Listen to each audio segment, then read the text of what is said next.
Welcome to the Breaking Down Walls podcast with Natalie Grospitch and Jill Barrile.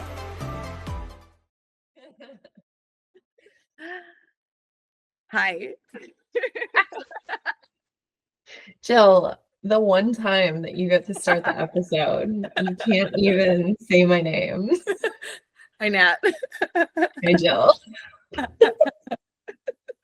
Jill, can you believe it? We have officially recorded 10 episodes of the Breaking Down Walls podcast. Yes. I'm so excited. We went for not a full dozen and not a 10. We're going for 11. 11, because it's so much better. It's a good number.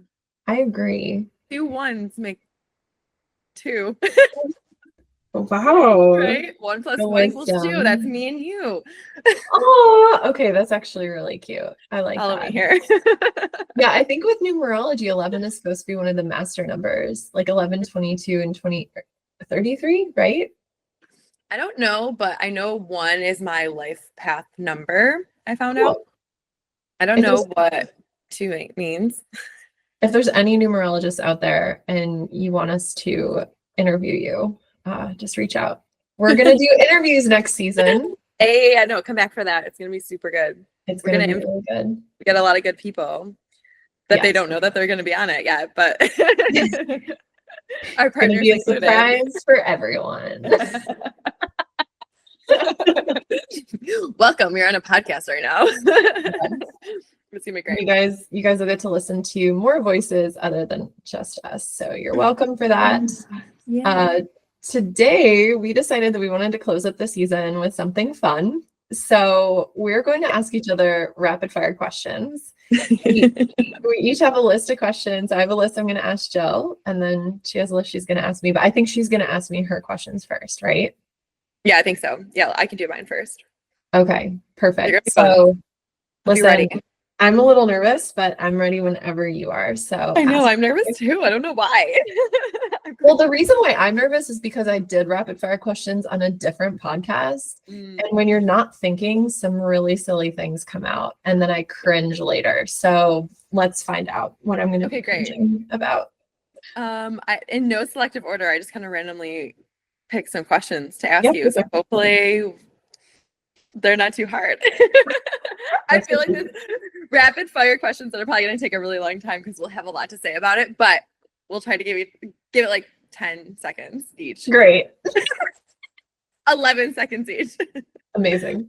Okay, I'll start like with some easy stuff and then we'll work our way into some more things. You ready? Yes, I'm ready. Here we go. I always wanted to ask this question. Tarot cards or oracle cards? Oh man. Okay. My first inclination was to say tarot cards. Mm-hmm. I'm going to go with that. Tarot cards. Tarot cards. Okay. Crystals in your bra or crystals on your altar? Crystals on my altar. They're kind of heavy and I don't wear a bra. Yeah. I know. Like, I was thinking, like, where does she put them? Like, I haven't worn bras since pre-pandemic.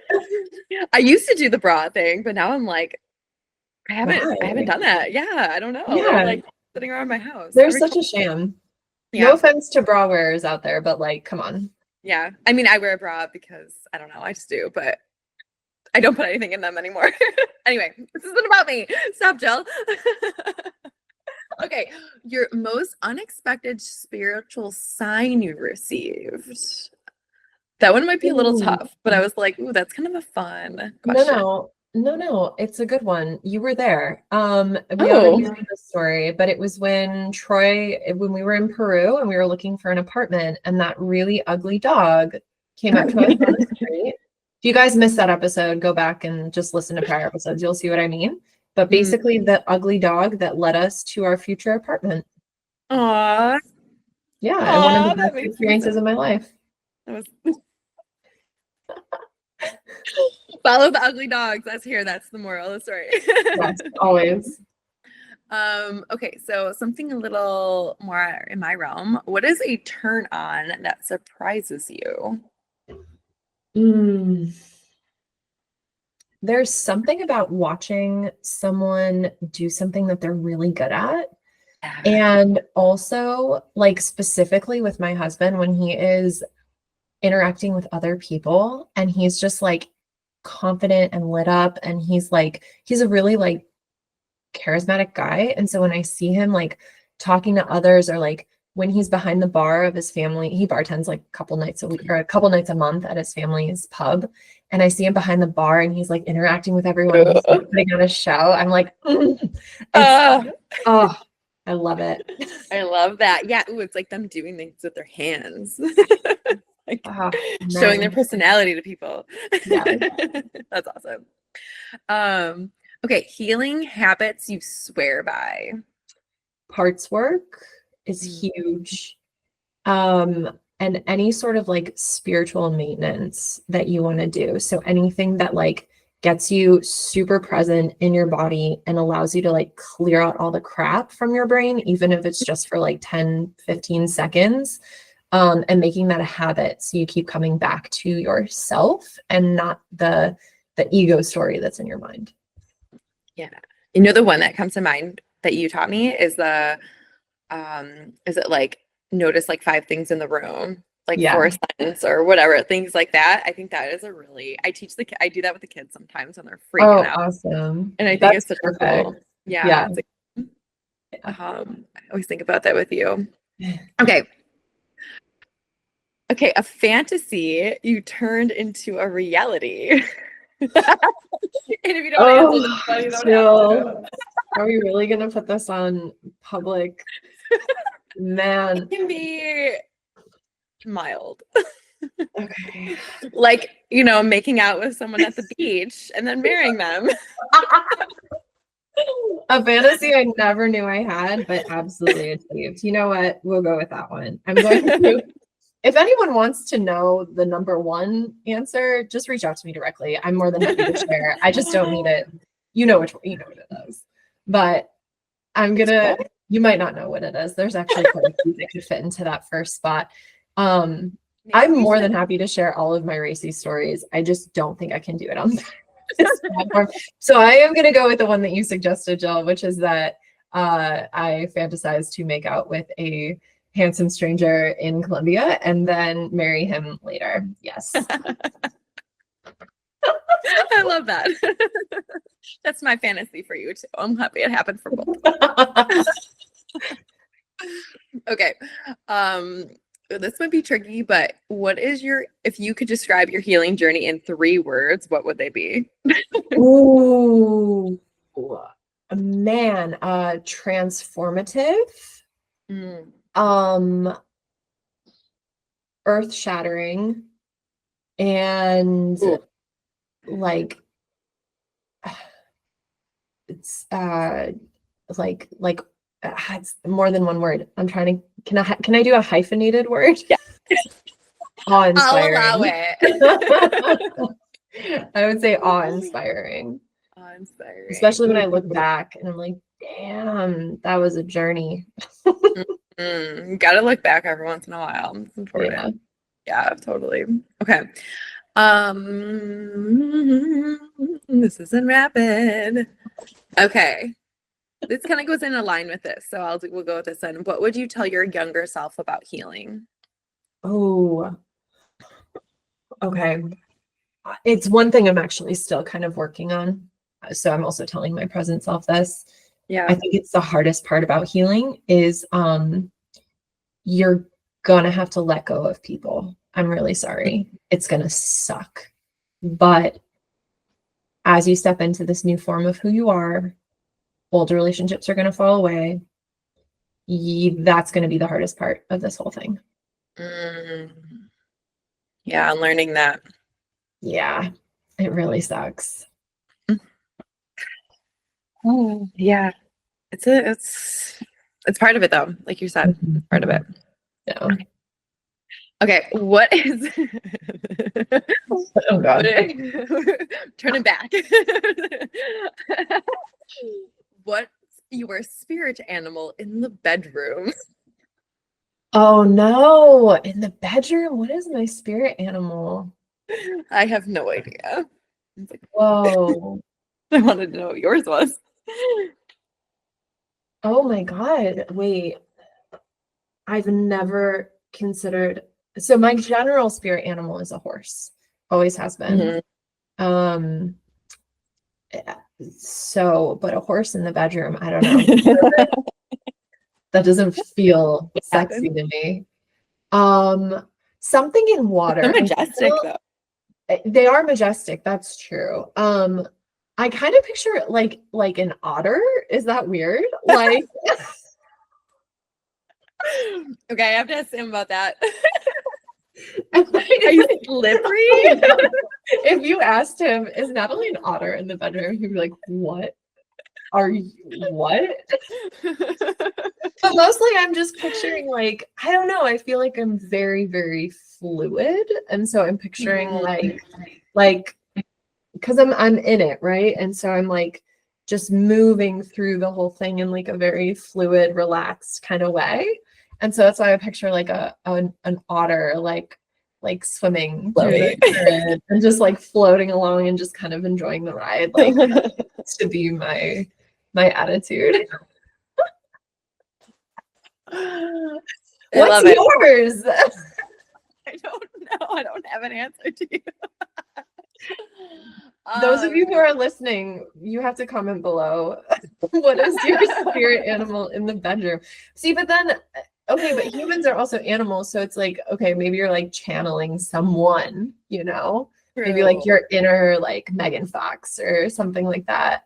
Yeah. I mean, I think it's like, it depends, but I would say most of the time, okay, this sounds silly, but there is this like, that's just at my zoo probably, but there's this polar bear at our zoo and he has the same like path he'll do, but he'll like do this thing in the water, but he'll like almost like hold on to the sides and then he'll just go fly back into the water and like goes, it seems like he's going, and then he'll go back again and he'll do it for hours. And I kind of want to be him in the bedroom. Like I can do this for hours and I'm just like constantly just being served. Maybe that's me. I love We're that. A monkey. Monkeys like take care of each other pretty well. So they do. They do. Kind of a gross way sometimes. Yeah, I was gonna say monkeys are a little questionable, man. I don't know. I don't trust monkeys. Yeah, they have a mind of their own because they're like us. So they're like, yeah, it's a bit uncomfortable. Yeah. Anyway, okay. Last one, which I think could even be answered by both of us, is one thing people misunderstand about people that are spiritual or sensual women. Ooh, one thing people misunderstand. Something go ahead.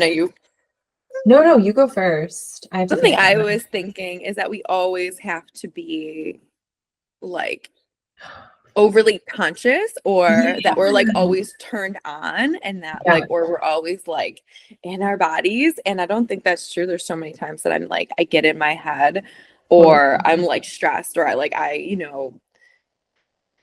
blurt out something that I'm like, I don't mean, or I'm mean or something like that.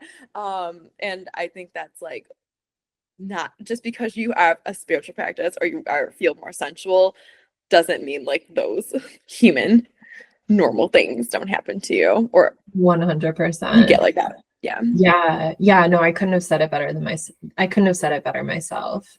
I think that really is part of it. It's like just because you're spiritual or sensual, like that doesn't mean you have it all figured out. It's still going to be like really messy. You're still going to be human. You just happen to have like way better coping mechanisms for life, essentially. Yeah. That's what it comes down to. Yeah, I think, you're right. I think that's, I think you're able to navigate hard stuff a little bit easier. Maybe not easier, but like you have tools to navigate hard stuff, but like that doesn't mean hard stuff and like deep emotions and hard things don't happen to you. Yeah. And I think that like if you do it quote unquote right, you are deeply accepting of the fact that you are human. And I think that is like a beautiful thing. And so you can kind of like let all your emotions fly and just be messy. It's part of it. Messy. You should have saw our dorm room in college. You would know Be Messy was part of that. Yes. Oh God, we were so messy. We don't need to talk about that. We were messy in so many ways, actually. It's true. All right, babe, are you ready for your questions? I'm ready. Okay, let's go. Question 1. Do you believe in soulmates? If you say no and you say I'm not your soulmate, I am gonna cry. Well, I was gonna say I believe in soulmates, but I don't necessarily believe that they are just like life partners. I think they are common friendships, that people that are meant to be in your life, like people that are, you have this like bond with that's beyond just like a human existence. So yes, I do believe in soulmates, but not maybe in the traditional love way only. Anyways. Good answer. Yeah. And you are one of my soulmates. Yeah, I know. Anyway. Number 2, what's the one thing you do that instantly puts you in your body?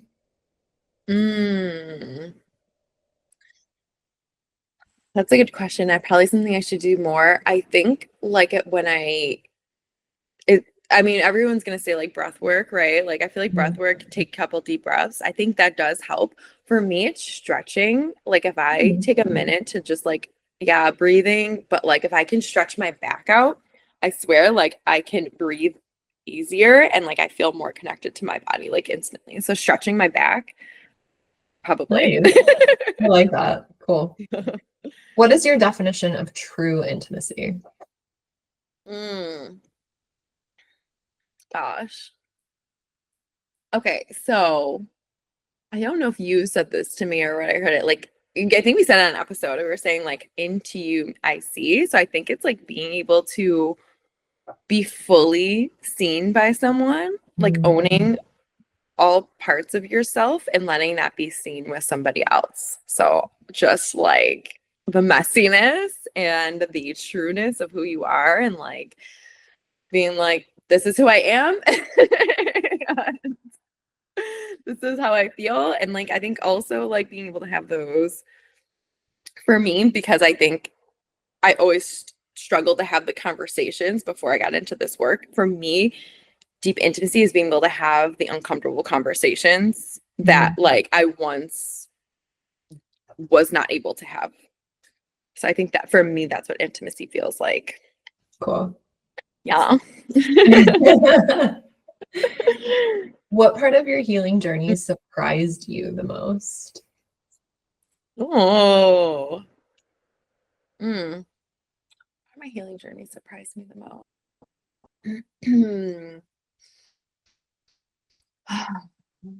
This journey is so wild because it's like I think it comes to, man, there's a lot that I could probably say for this. Okay, because it's rapid fire. Like I would say like my relationship with like my family probably was like an interesting thing that surprised me on this was, like accepting, not that I had anything like that was like really contracting in my childhood or anything like that, but I think some things came to light after I had Isaac and like healing and like seeing like, oh, not that these things were bad, but like I want to choose something different and having to be really like repetitive with that I think is still one of those things that was probably a deeper part of the healing journey that I didn't really expect so much of. Yeah. But yeah. Yeah. Interesting stuff. You had to like rewrite some of the generational things. Yeah, like really having to choose, like I want it to look a little bit differently than I have, but then also not trying to project. And it's like an interesting place to notice. And I notice like I'm not perfect at it at all because I notice I'll do stuff and I'm like, why did I do that? To him or something. So it's a journey, man. It's like forever practice, but I think that's probably the most eye-opening. Yeah. Becoming a parent. Yeah, that is a whole healing journey on its own. What What belief did you have to unlearn to become who you are now? Everything. um, mm, I think a belief I'm still unlearning is that people want to hear from me, Oh, like hear my voice. I think that is something I think there's a belief that like I didn't want to bother people. whoa, interesting. Yeah. And so I think that's one I'm consistently like fighting. Like I have this like belief that I have to be asked twice to go to something in order to really want people to want me to be there. That's always Funny. like been something in my head. Like I need to be like asked like 2 times, like that they're gonna like want me there if they ask me 2 times. Which I know is not true. But like has been sort of a thing. I think that's helped me in like being sure of myself a little bit. I think that like being sure of my voice and yeah, like believing myself a little bit more Mhm. in my relationships too. So Yeah. yeah, something Okay. in We'll get a little spicier right now. it's okay. So what's your secret superpower in bed? Oh gosh. I don't know if I can say it on here. What's your second secret superpower? Okay, let me think. Like, hmm, I will say it's not, I don't know that it's a superpower. It may just be the relationship I'm in more now or like in this chapter of my life, whether it was gonna be Justin or not. But like, um, I think I am able to finally like let go.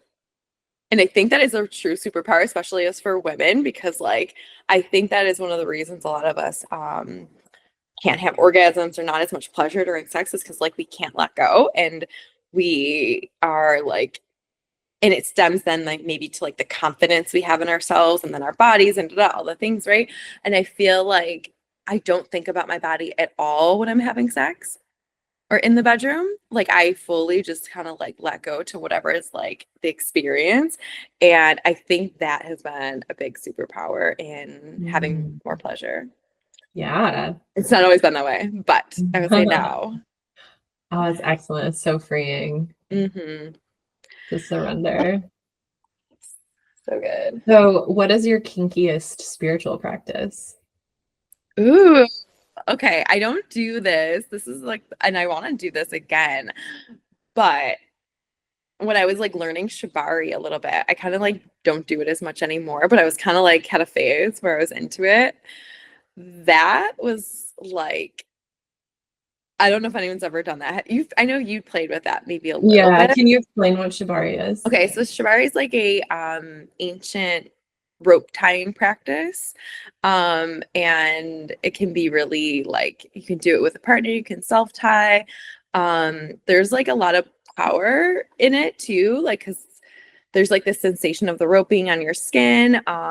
There's like the tightness, the like the points on the skin that it like um pushes into. I'm no expert, so I'm just explaining this as best I know.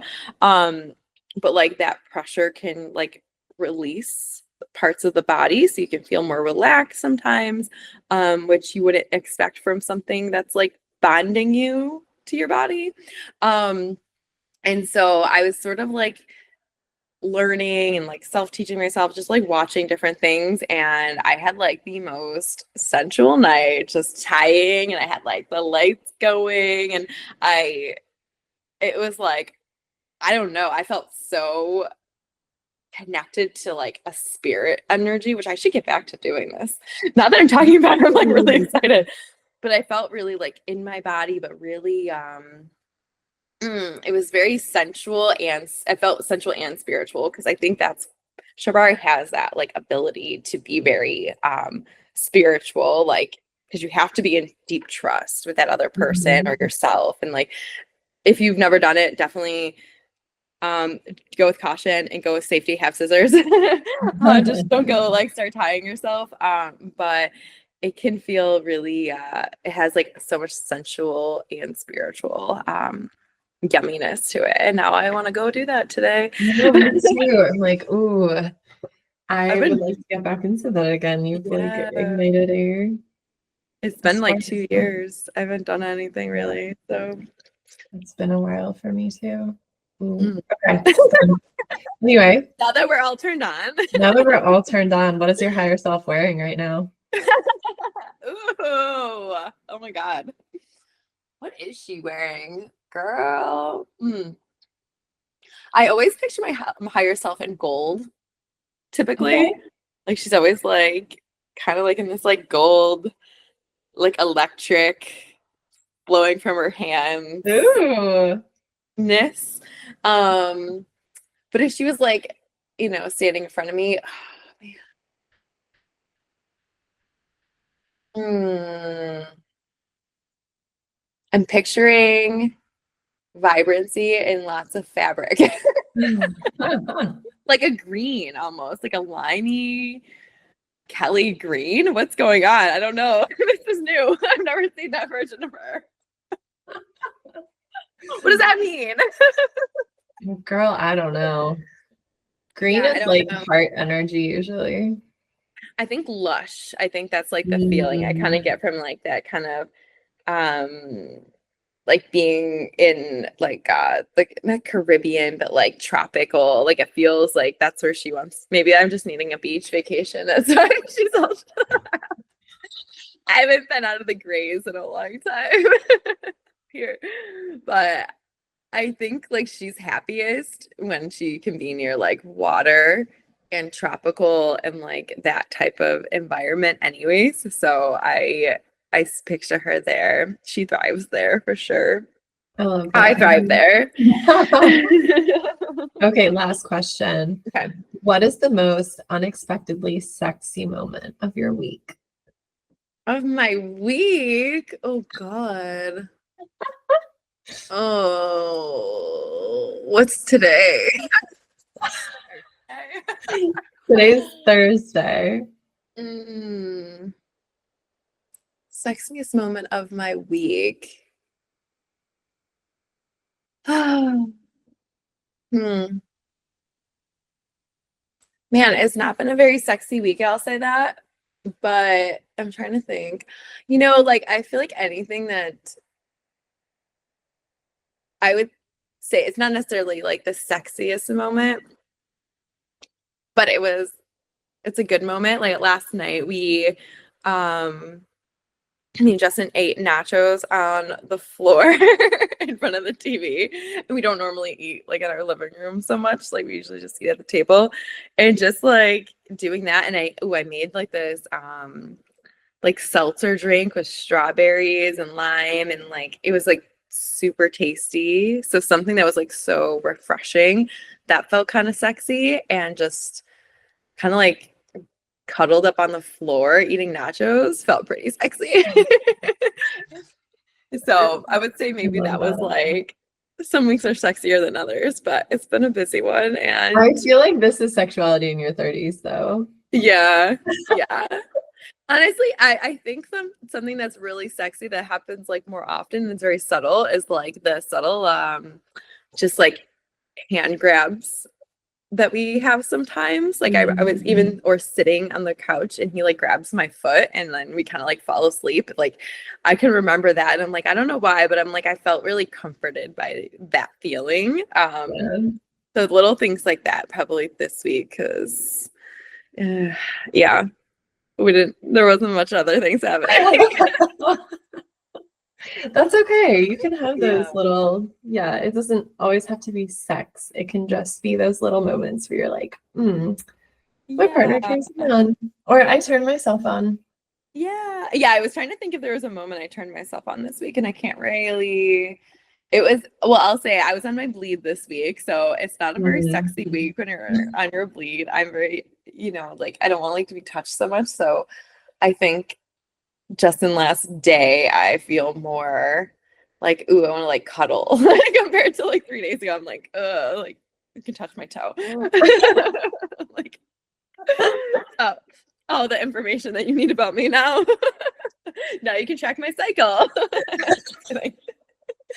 By the end of like recording all these podcast episodes, everyone's gonna know so much about us. I know.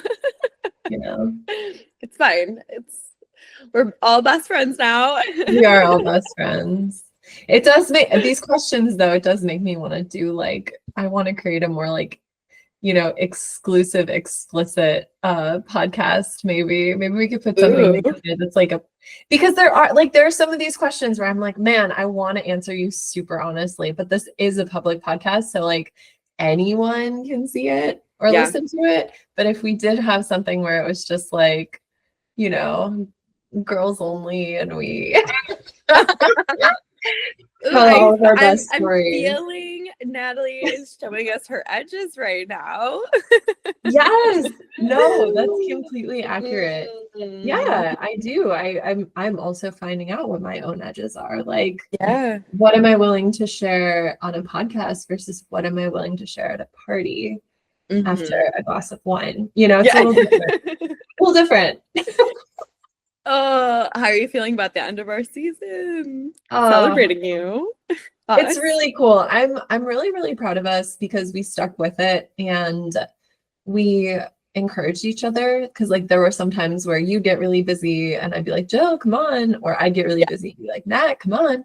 And it makes me super happy because I've attempted to do podcasts before, but whenever I did them by myself, when life kind of got away from me, then like the podcast would usually just kind of fizzle out. But having the two of us together, keeping each other accountable, it's really freaking cool. So all of you out there, if you're trying to start a podcast, start it with your bestie. And also, if your bestie lives really far away, you guys get to see each other once a week, which is also super cool.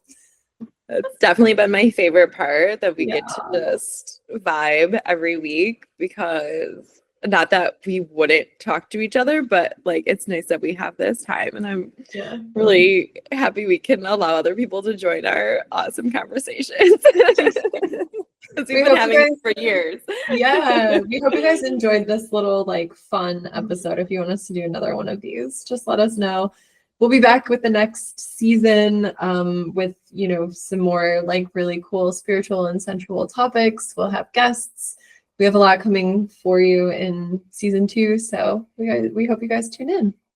Thank you. See you next season. See you next season. Bye, guys. Bye.